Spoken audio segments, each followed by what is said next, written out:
Welcome everybody to our seminar this afternoon, our webinar, sorry, still in COVID times, still forgetting how to use the vernacular for our new normal. I'd like to thank you all for taking the time to join us today. My name is Brian Honan and I'm the CEO of BH Consulting, and I'm being joined by a number of our in-depth experts and panelists on the call here. Gordon Smith, our colleague, is going to MC the webinar today, so I'll just hand over to Gordon to kick off proceedings. Thank you, Gordon. Thanks very much, Brian, and on behalf of BH Consulting, welcome everyone to our webinar.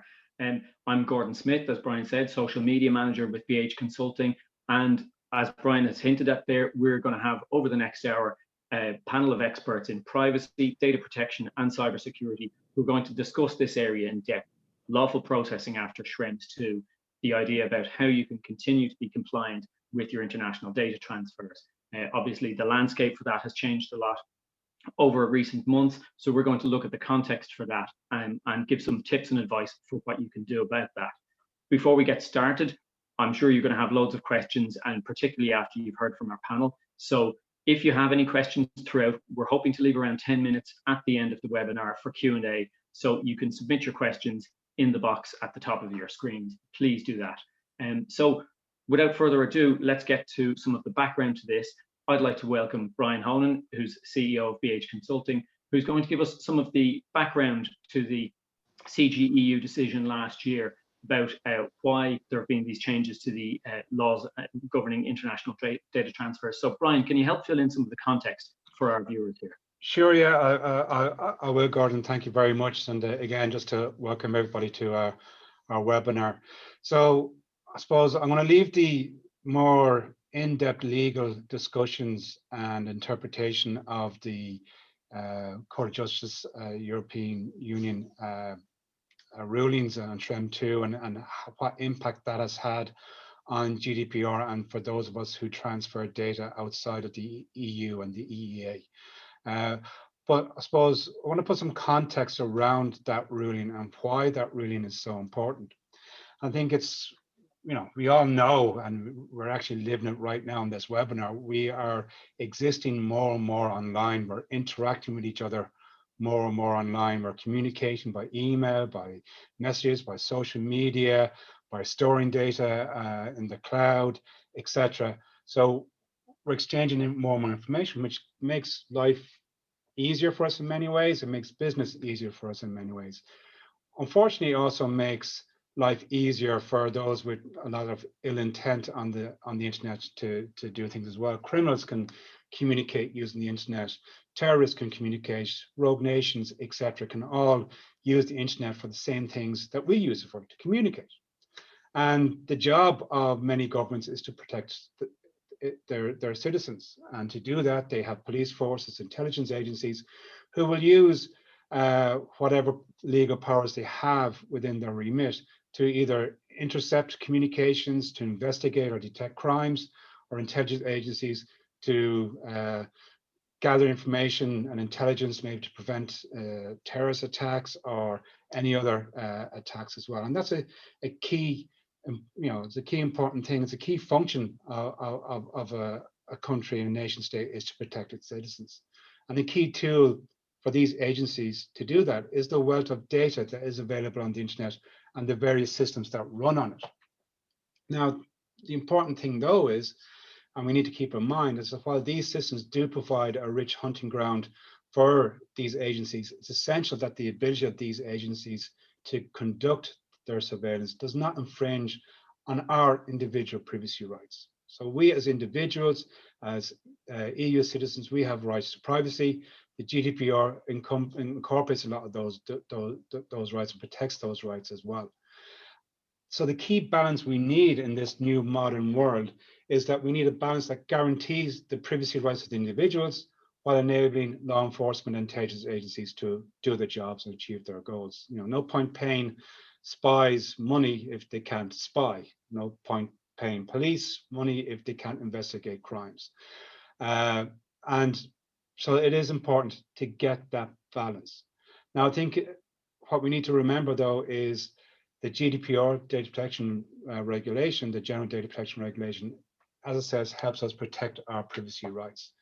But I do believe that in introducing the general data protection regulation, or GDPR, I believe the EU missed a trick. So they focused on the D in GDPR, which is data, instead of maybe calling the GPP, or the general person protection regulation, because ultimately that's the core function of the regulation, is to protect us as individuals from our personal data being misused and abused by commercial organizations or by governments. And I think a great example of the abuse of personal data is the first person deemed to be the world's first computer hacker. This is a gentleman from the war, back in World War II. René Carmille ran the demographics department for Vichy, France. And at that time, the demographics department in France used IBM computers to manage the census data. And in 1942, René Carmille was instructed to try and gather data on the Jewish population within France. So what he did was he manipulated the machines so that the census data that was on punch cards, now those of you of a certain vintage will remember what punch cards are. Those of you who are younger, like Amy, a punch card was a strip of paper or cardboard with holes punched into it that were used to put data or programs into computers back in those days, even right up onto the 1980s. I remember in my day seeing punch cards in computer rooms. But he manipulated those mainframes, those computers, so they wouldn't read the punch cards correctly. In 1944, he's eventually caught and was transported to Dachau, where he eventually died.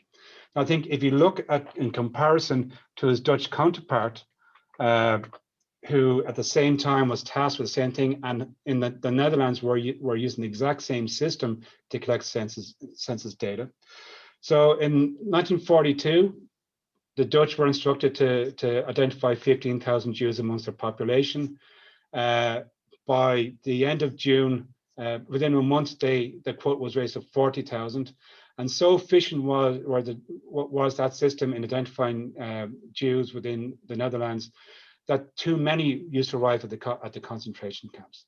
By the end of World War II, of 140,000 Jews, 107,000 of those had been deported to concentration camps, and 102% were murdered. So that's 73% of the Jewish population was lost during World War II because their personal data was identified.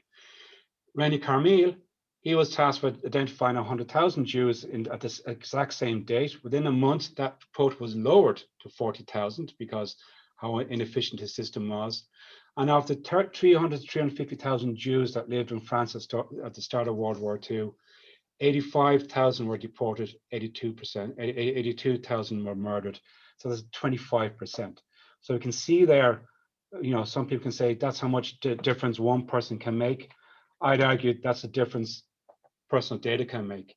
And when we bring this into modern era, we now have, our data spread across many different systems. We're using the cloud, we're using data process outside the state, and we need to be cognizant that personal data could be abused. So within the US, you have the Visa Act, the Foreign Intelligence Surveillance Act, which allows the US government to do warrantless searches on data belonging to non-US persons. So that means anybody who is not a United States person and their information stored on a US system potentially is subject to that act.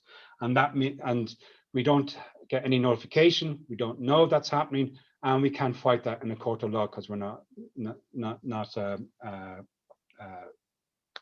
US citizens.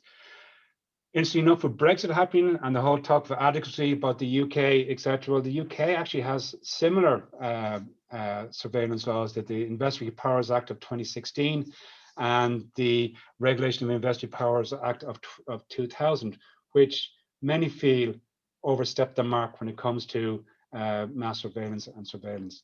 China similarly has the China Internet Security Law, which compels Chinese technology companies or technology companies in China to share personal data with the Chinese government upon request. And we also seen it close to home. Several years ago, it was ruled that the Data Protection Directive, which was the storing of our personal data in regards to communications, was not in line with the then Data Protection Directive and indeed with GDPR. And we've all had to change that. Ireland did not change its laws, and we've seen the cause of, an output of that is that Graham Dwyer, the gentleman who was sentenced to jail based on his tracking of his mobile phone data, has challenged some of his conviction based on the evidence gathered through that, because our data retention laws do not fit in with, are not in line with GDPR. So you can see we have this balance here, and this is why the Court of Justice made its ruling, is that the predominant focus was on protecting the personal data belonging to EU residents. We couldn't get the guarantees from US government, hence Privacy Shield fell and Schrems II. So that's a quick background, if you like, into surveillance and data protection and if you like the conflict.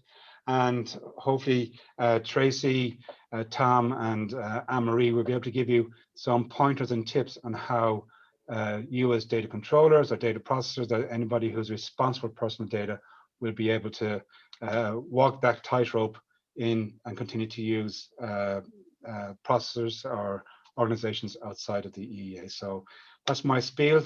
Gordon, thank you very much. I'll hand it back over to you. Thank you very much, Brian, and a really thought-provoking insight into the context for this, and a very worthwhile reminder that this is more than simply just a compliance issue, clearly, given that the historical precedents that ultimately have brought us to GDPR and the place we are now. I'd like, on that note, to bring in Tom Knierim, Data Protection Consultant with BH Consulting. Tom is going to give some of the background and overview to the Court of Justice in the EU, as Brian just alluded to. He's going to give some of the background to that and bring us up to speed on where we stand now. So Tom, can I ask you, with the revelations that Brian has spoken about around surveillance by governments and so on, and potential infringements against personal data privacy, how is the EU planning to keep data safe? Yeah, thanks, Gordon. Let me start by giving our audience some background. So our data protection regulation govern how data can be legally transferred outside of Europe, of the European Economic Area. So all data inside the EEA can freely transfer from country to country. But once the personal data is transferred outside of the EEA, the regulation kicks in. And there's a whole section in the GDPR on these international transfers, or also called transfers to a third country. But the most important thing in that is that the EU only allows such transfers if the country you're transferring to can provide the same level of protection as in the EU. So what does it mean, the same level of protection? It means essentially that the country, one, respects the GDPR or has similar laws, and that no other laws and practices exist in that country that may violate those laws.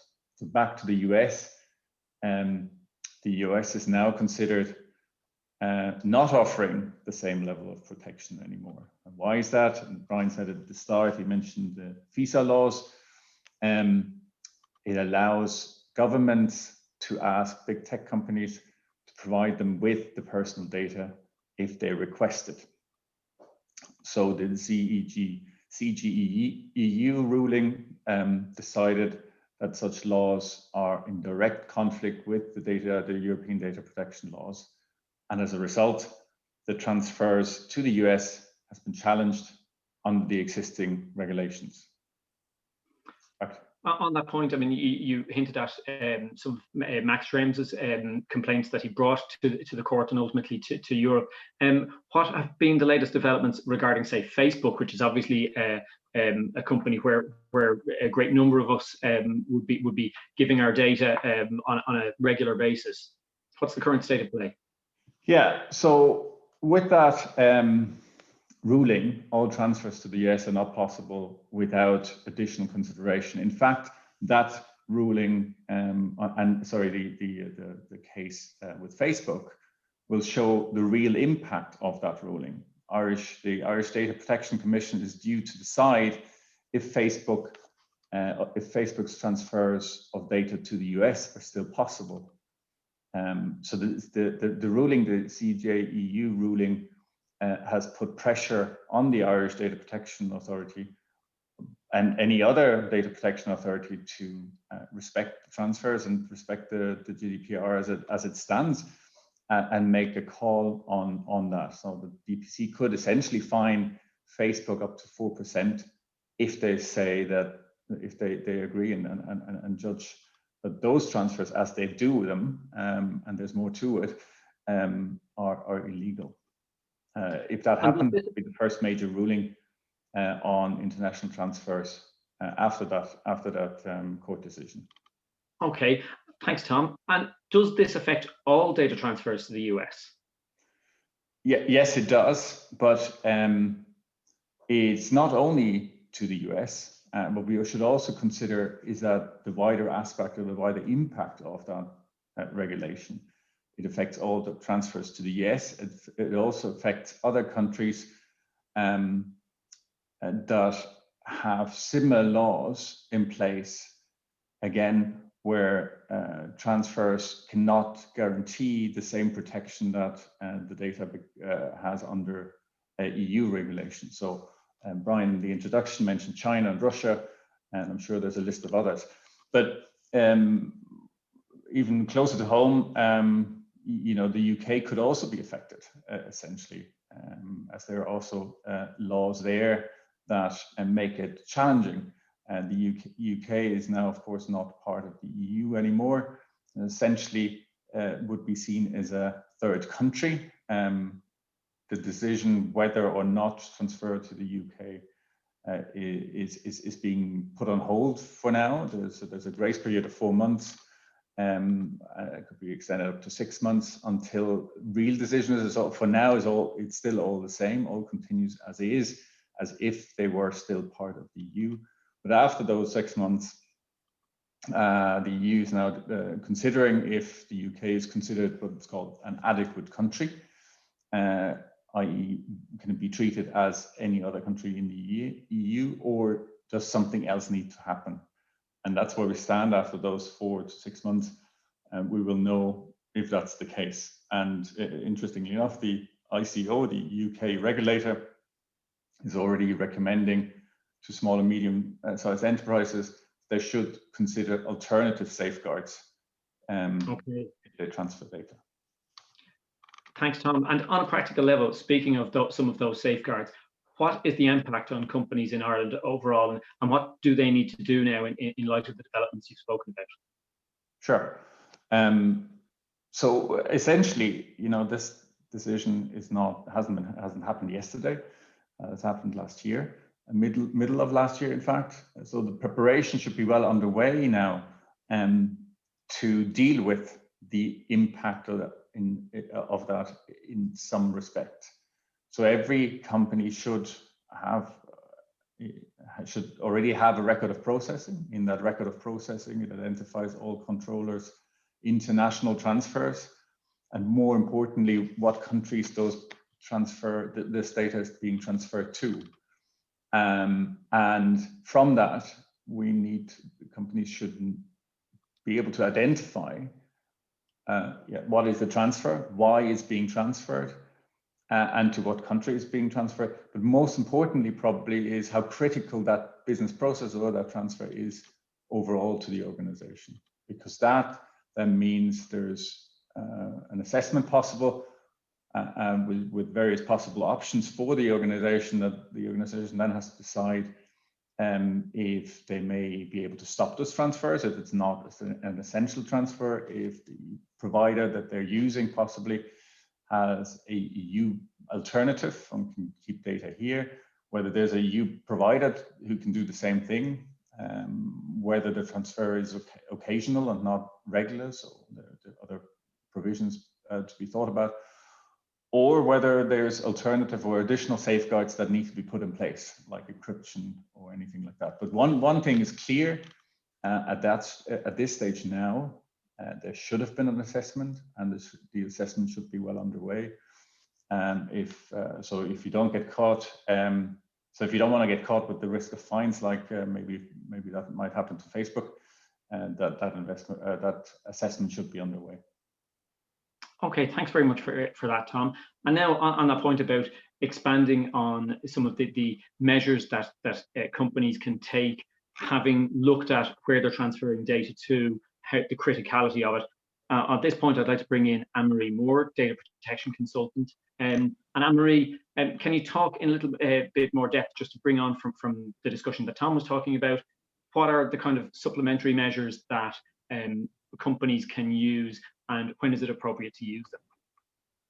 Sure, Gordon. And I suppose to build on what Thomas said, following from the Schrems ruling and the Court of Justice decision, the European Data Protection Board issued guidelines around how practically organizations could implement this. Now, it did take some time. They were issued just in November last. They consisted of a roadmap to follow with 6 steps, along with the supplementary measures that we're referring to, and some background to the assessment of the third country in terms of the essential guarantees. So the roadmap, which is just on screen there, it goes through a number of steps for organizations which are practical enough, but within some of those we have the addition of those 2 other areas. So the first one, Tom has pretty much brought us through it there. It's to know your transfers. So if you have your data mapping or your article of processing activities, depending on how you refer to it, and you've done your review of that, you should at this point know what your transfers are, where they're going, the type of data being transferred, who is receiving it, what contractual status they have, and what security or technical measures you have in place around that already. That being said, if that hasn't been updated or done recently, it's strongly advised that you would work on that at this time. Out of that, then you will know your international transfers and hopefully have mapped what transfer mechanisms you are relying on for those. So we can look at these in 2 ways. The first group could be based on certain decisions or articles of the GDPR which permit the transfer to continue. So we've already heard about the adequacy potential, such as the UK has at the moment as a result of the Brexit trade agreement. Another example is Canada. So if your transfer is to one of those countries right now, you don't need to take additional measures. Similarly, if it's based on a derogation under, for example, in Article 49 of the GDPR, which could be on consent or perhaps for vital interest or legal investigations reasons, that can continue. But if your transfers use the standard contractual clauses as part of a contract, binding corporate rules, codes of conduct, or other certifications, these need further investigation to understand if the jurisdiction where that transfer is going is essentially equivalent. So that leads us on to step 3. And within step 3, the EDPB asks us to understand if that transfer tool that we've just referred to gives us the equivalence in data protection terms in that country. Yes, if it does, then you can, in theory, continue with your transfer without further work. However, if you're unsure, then you need to then consider the supplementary measures. So within step 3, that's where we're going to look at the essential guarantees in a moment. Step 4 then are, can you use supplementary measures? Yes or no, and the implications of those. Step 5 are to then start putting in place the actions for the above with an action plan, ownership and timeline for those. And step 6 is just simply to evaluate and monitor those decisions, and of course with any new transfers or changes in transfers that may occur.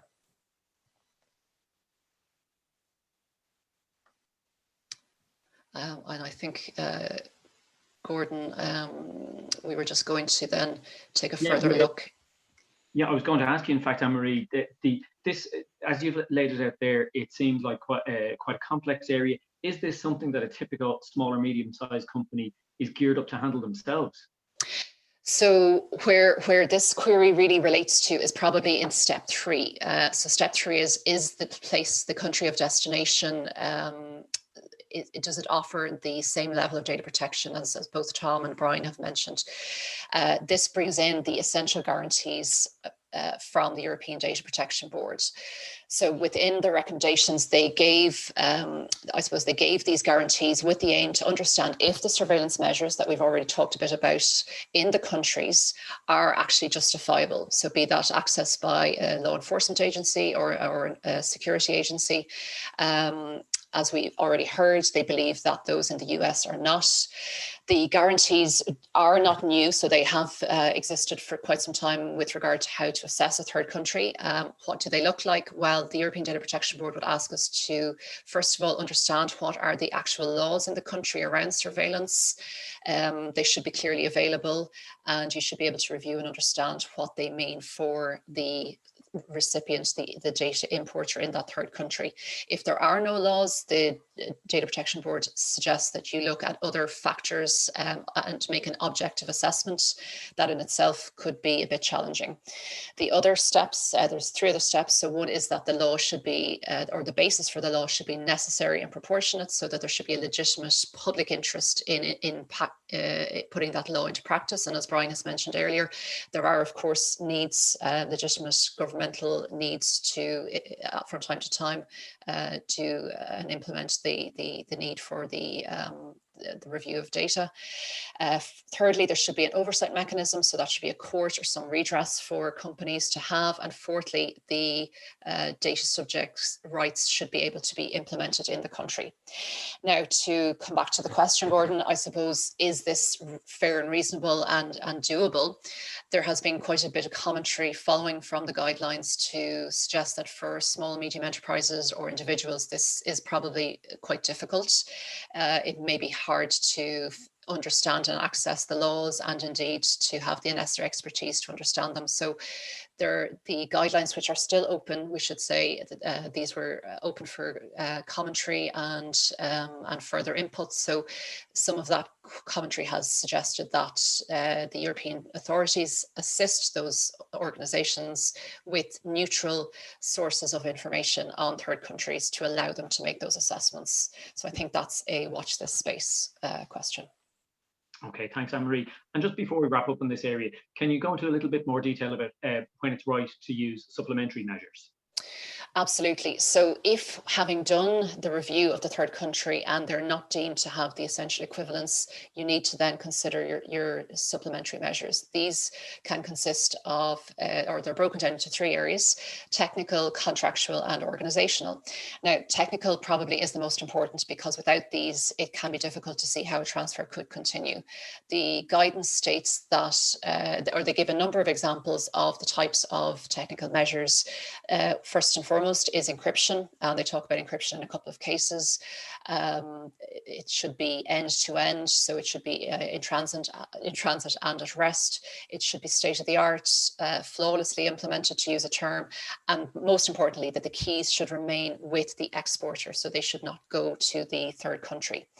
There's a lot of discussion around the use of encryption, I suppose, and whether or not that is the answer to everything. I suppose Brian at this point could have a comment there for us to add to the guidelines. Yeah, I suppose like encryption is seen to be this silver bullet to this problem, but as you said, Anne-Marie, it is important that it's implemented properly. And I kind of smiled when you said that in your own talk there, because many of the breaches that we've seen regarding encryption haven't been down to the encryption technology itself per se, or the algorithms, but mainly down to how it's been implemented, and it hasn't been implemented correctly.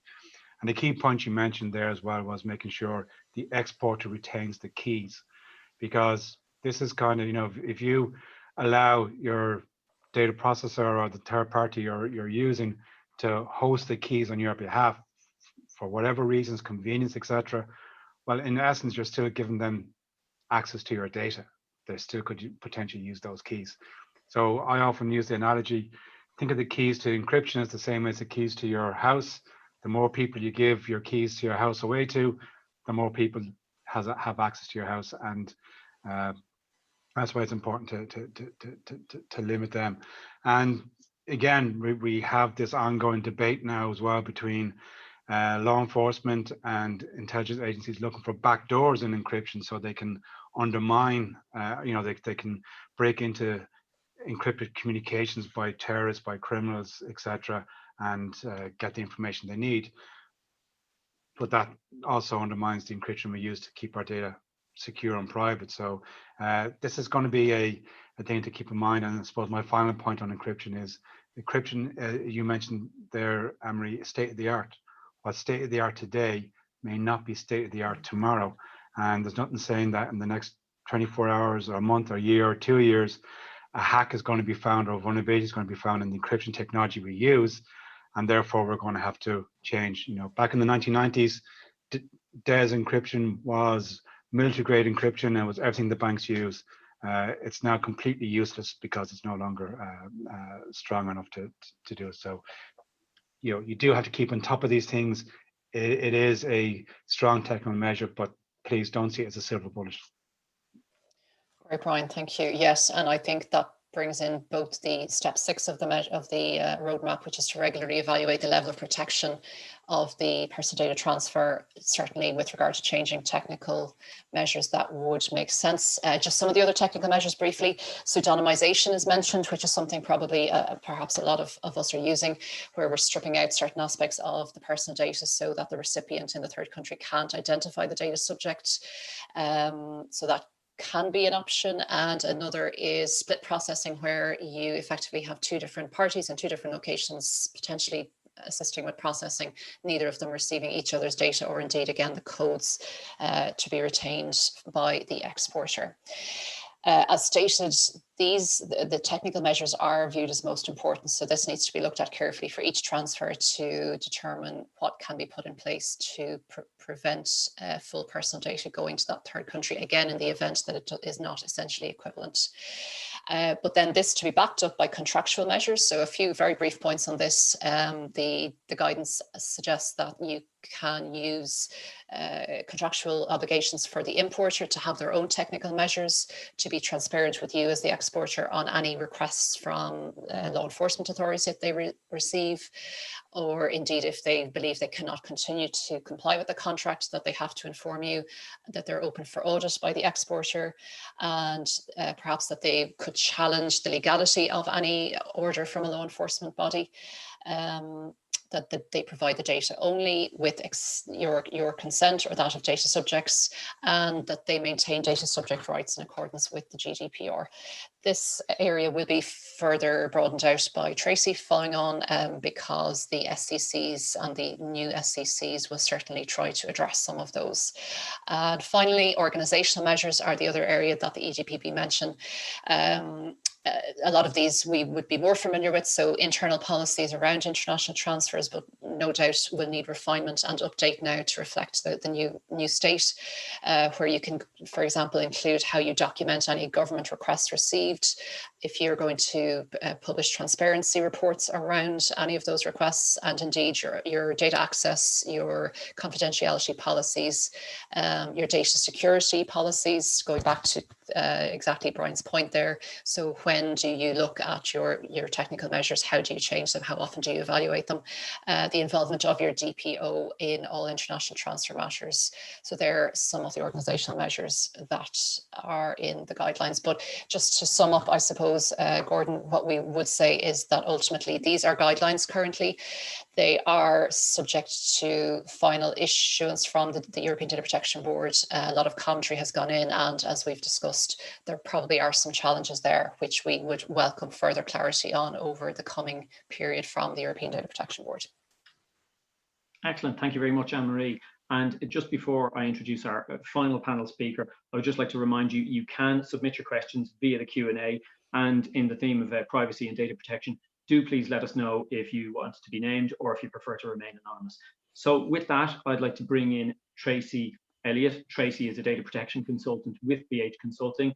Now, as you'll have seen, as I'm sure you're aware, one of the most common transfer tools for international transfers are standard contractual clauses. So Tracy's going to talk about the existing SCCs and updates to them, and she's going to expand on that subject. So Tracy, over to you.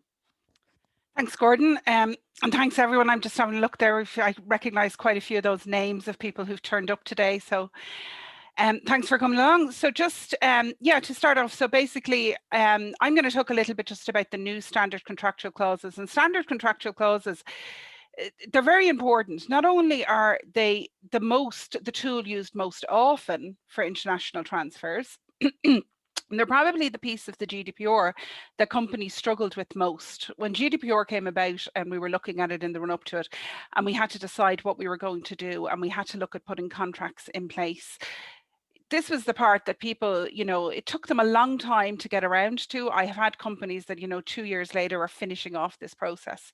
So it's a bit heartbreaking now at this stage, 2 years in, that we're going to have to look at going through it all again.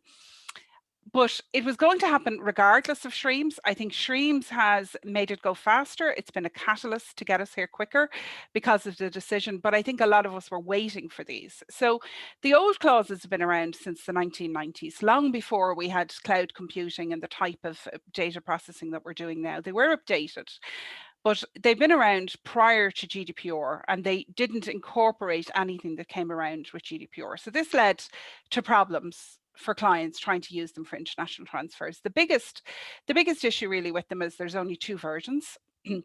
There's a controller to controller version, and there's a controller to processor version. So 2 versions available, and you pick the one that suits your needs. However, an awful lot of people who are probably on this call, their business is to process data. And so a lot of their transfers actually involve transferring that data to another processor. So it's the processor to sub-processor relationship, which the old clauses just didn't cover at all. And there was this big hole, and it made it difficult for people. The other thing that wasn't addressed in the clauses at all was the whole issue of liability. It's probably one of the biggest things that people argue about in any contract, is who's responsible for what, who's going to, when a breach happens, how much is that going to cost, all of that kind of thing. That's an issue for lawyers, and it really wasn't covered in the old contractual clauses. So in November, a new set were released. They're out for consultation at the moment. The expectation is that we'll hear something hopefully by the end of February. There's already been some documents submitted by the European Data Protection Supervisor with comments on the clause. So they're very much, although the clauses are out there and you could sit down and you could read them now, they're very much fluid because the consultation process hasn't finished yet, and we don't know what the final versions are going to end up like.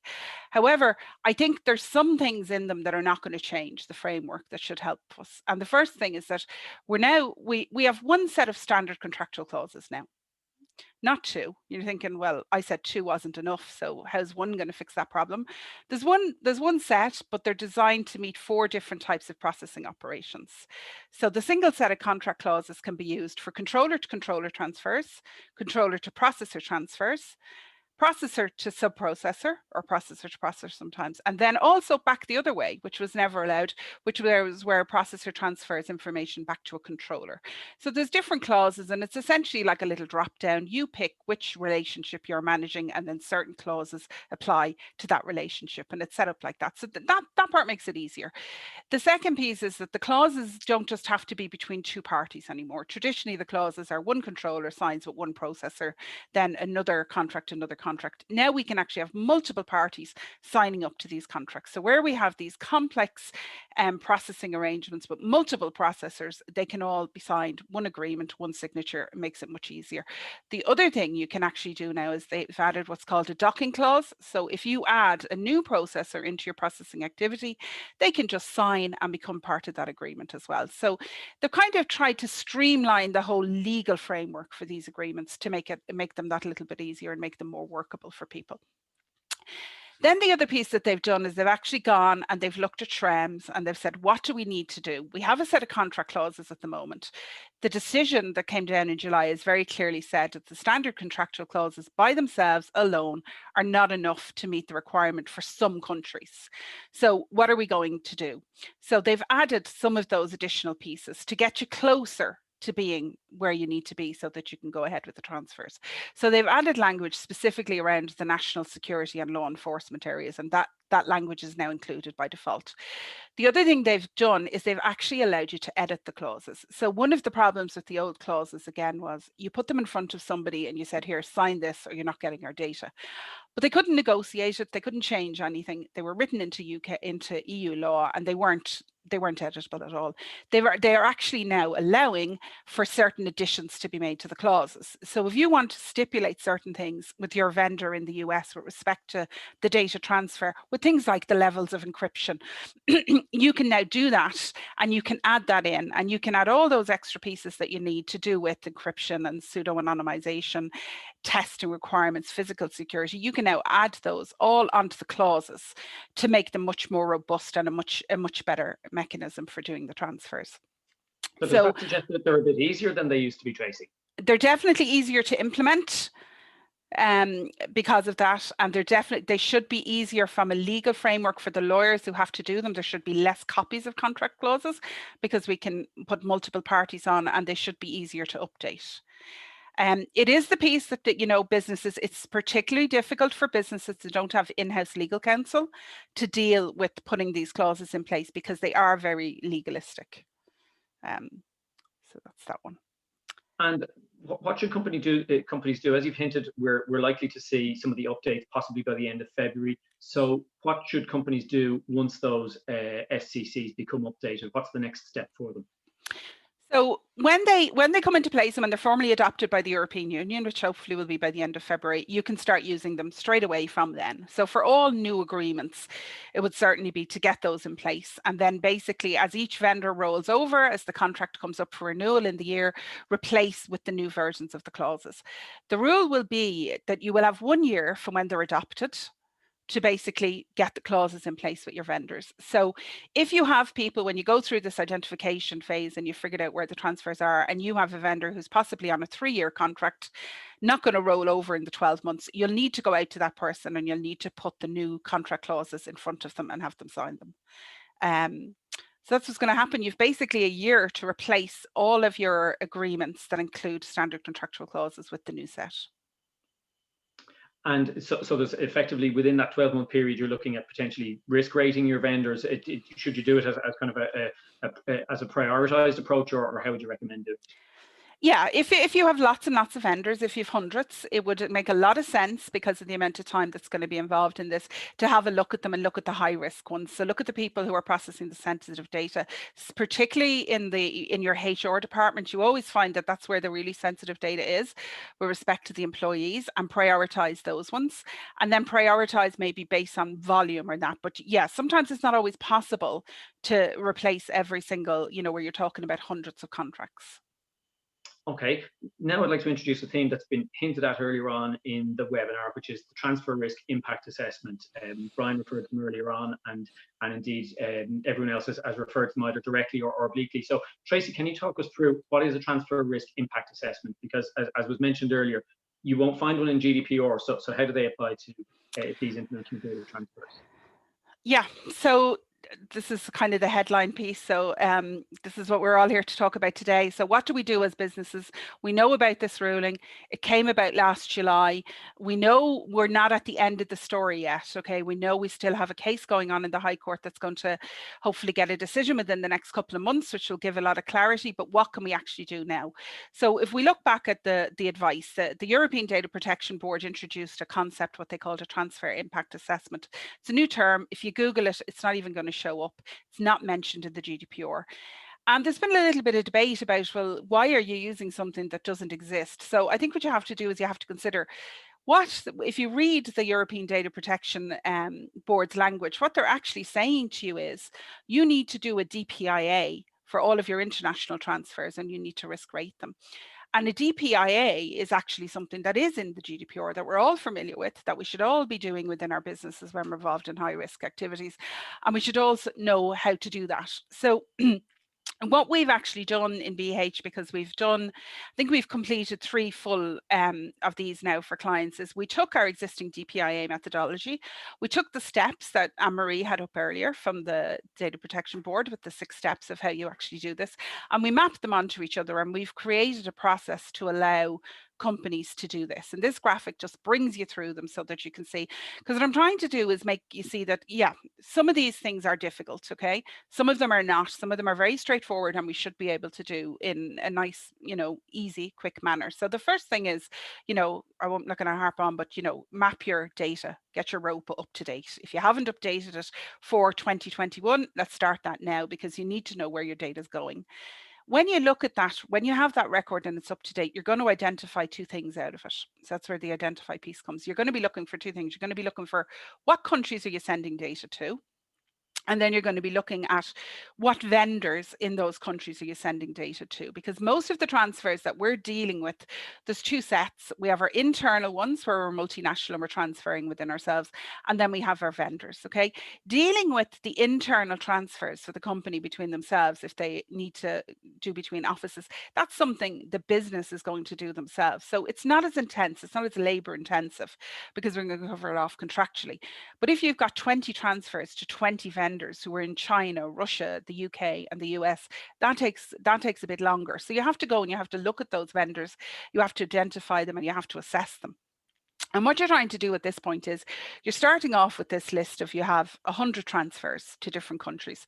First of all, you can take 50 of them off the list because, you know, they're in Europe or they're in a country that's adequate or something like that. So you can start breaking them down. Then you can look at them and you can say, okay, well, they're not in an adequate country, but we do that one based on a derogation. We do that one, but that company has binding corporate rules in place. So you may be able to remove another few.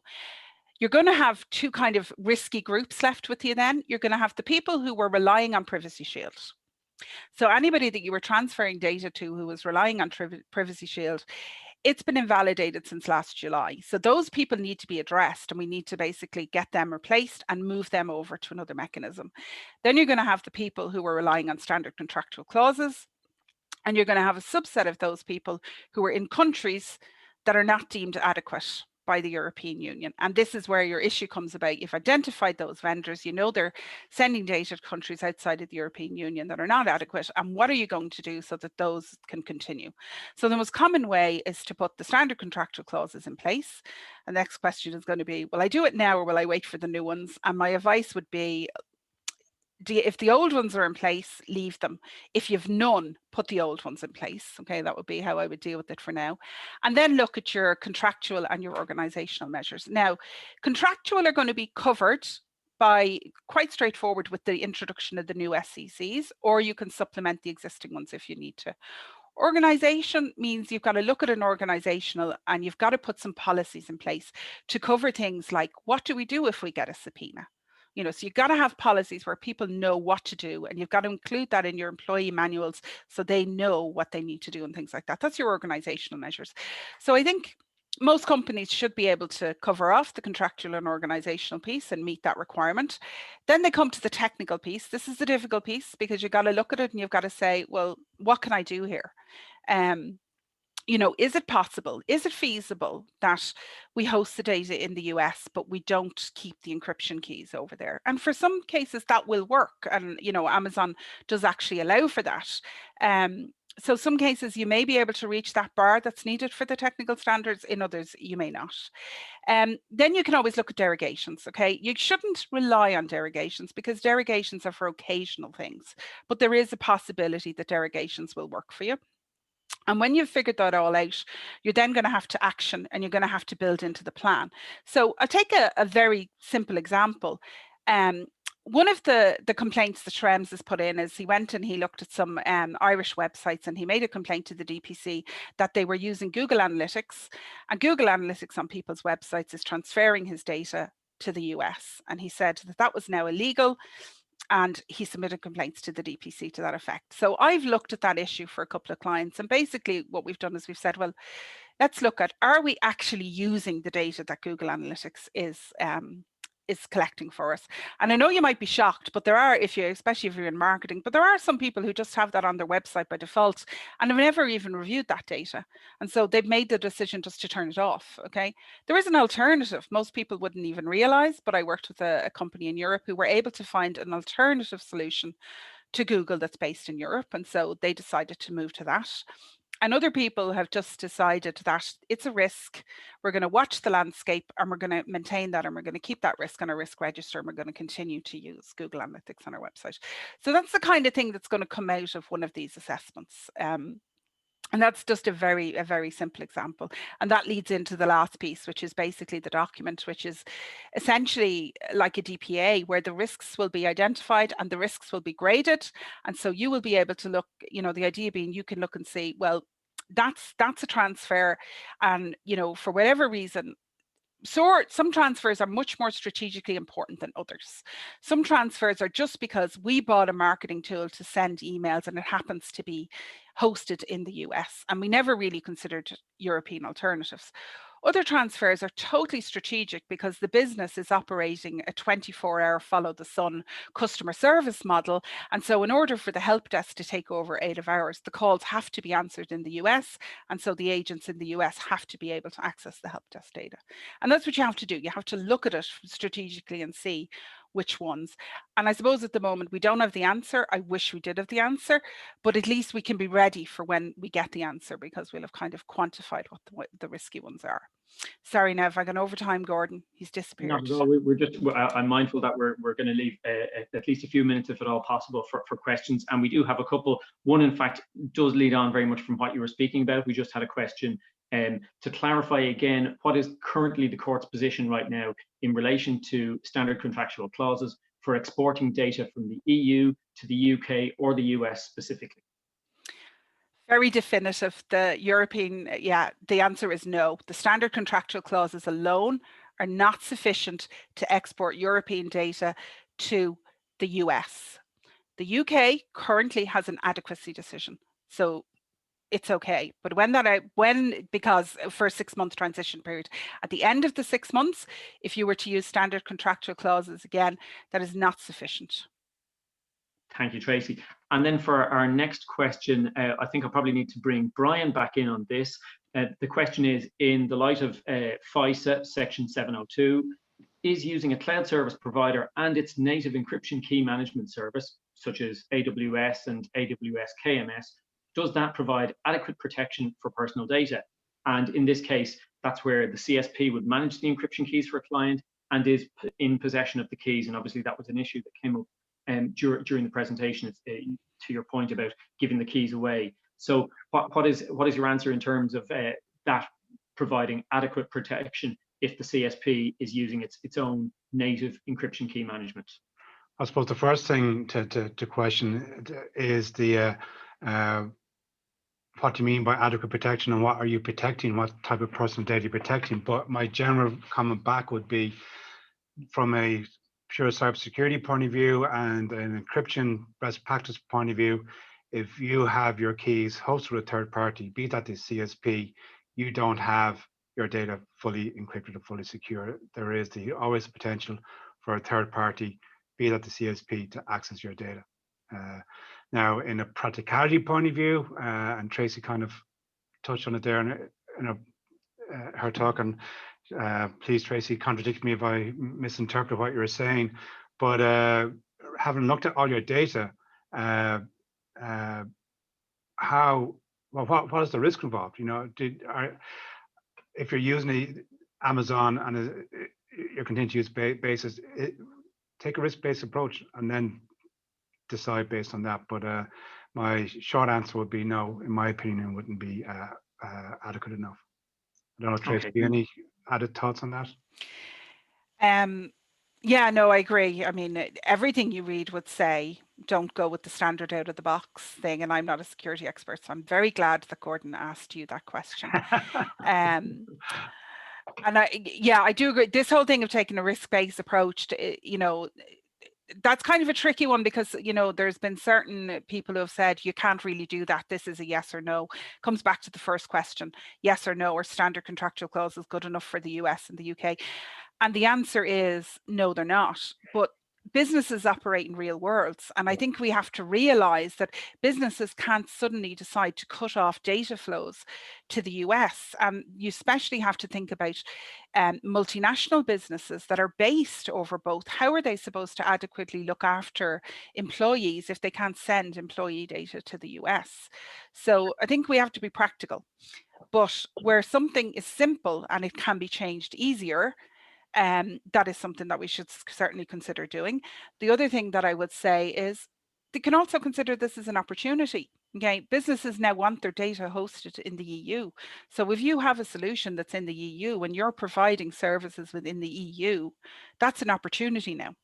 Yeah. Okay. Sorry, Gordon, go ahead.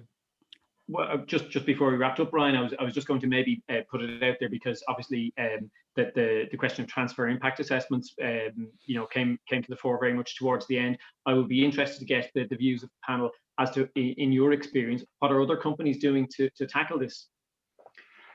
I think, to be quite frank, other companies at the moment, from what I've seen, are kind of trying to figure out what to do. We've taken the proactive approach and bringing to our clients, this is what you should be doing. But I know from my industry peers and from other companies that many other, they're kind of waiting to see what happens as opposed to taking a proactive step. And when it comes to regulation, it comes to law, and you do run a significant risk to your reputation and to your business if you're not seen to be taking a proactive step. And even coming back to that previous question, the mere fact of you doing a TIA and you come to the end of the decision, if you still decide to use that CSP, at least you can demonstrate to the regulator you took a meaningful approach, and then you came to a decision at the end, and you made a business decision at the end, as opposed to just ignoring the problem. So my recommendation would be, don't ignore the problem. This issue is not going to go away. It's only going to get bigger, and potentially it's going to get even bigger for many of us if the UK is not found to have adequate decision at the end of June, when the 6 months transition period runs out. So strongly recommend people get on top of this and get the ball rolling and take the steps that Tracy and Anne-Marie outlined in, you know, identifying where your data is. If you haven't done your ROPA, obviously you need to do that. That's the first step.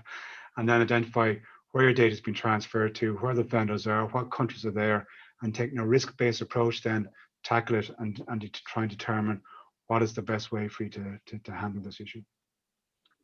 Absolutely. And as you've said, Brian, obviously with more development still to come, particularly in regard to the UK, it's definitely something to finish up on our final key takeaway. It's worth keeping up to date on further developments.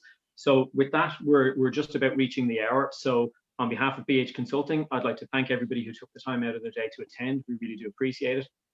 Thanks also to Brian, to Tom, to Anne-Marie, and to Tracy for the time and their expertise that they've shared with us on the hour. I hope you all found it useful, and we hope to see you again soon. Thank you. Thanks, everybody.